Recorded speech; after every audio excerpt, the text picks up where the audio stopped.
بات پر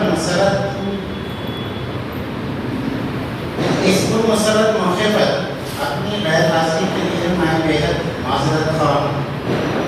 جناب مبین احمد زخم میرے دیرانہ دوستوں اور کرم فرماؤں میں سے ہیں جنہوں نے اس پروگرام میں میری کتاب کی رسمی اجراء کا اہتمام کیا۔ میں اس نوازش اور خلوص کے لیے ان کی بےحد شکر گزار ہوں۔ میری شدید خواہش تھی کہ آپ سب کے روبرو ہونے کا شرف حاصل کرتی، لیکن افسوس کہ میری عدالت نے سفر کی اجازت نہ دی۔ اب سے 20 سال قبل میری پہلی آپ بھی تھی، جنت سے نکالی ہوئی ہوا منظر عام پہ آئی تھی۔ وقت مجھے لکھ رہا ہے، میں بات کے حوال ہے۔ میرے کرم فرماؤں نے اس کتاب کے پہلے ہی باب پر اعتراض کیا ہے۔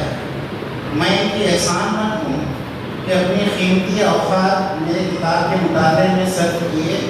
اعتراضات کے سلسلے میں یہی کہوں گی کہ افسانہ یا ناول نہیں، یہ خود نوشت ہے اور آپ بھی سچائی چاہتی ہے۔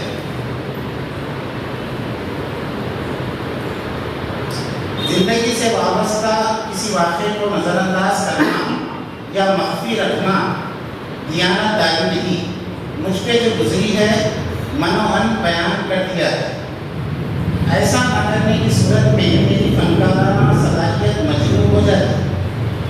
جنت سے نکالی ہوئی ہوا اور وقت مجھے لکھ رہا ہے، کہنے کو تو آپ بیتی ہے اور اس حوالے سے آپ تک پہنچی ہے، لیکن یہ تنہا میری آپ بیتی نہیں بلکہ ان تمام کرداروں کی آپ بیتی ہے جو کسی نہ کسی طور پر میری زندگی سے وابستہ رہے ہیں۔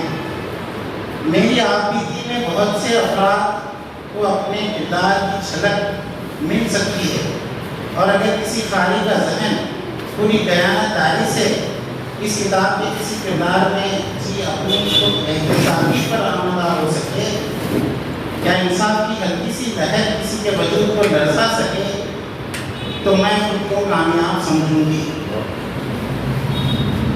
ایک بار پھر آپ سب کا شکریہ ادا کرتی ہوں اور مبین احمد زخم صاحب کی سراپا ممنون ہوں کہ انہوں نے مجھے کرناٹک کے ادبی حلقوں میں متعارف کرایا۔ آپ حضرات اپنی دعاؤں سے نوازیں تاکہ آئندہ میں میرا فن شاعری اور نثر کے لیے متحرک رہے۔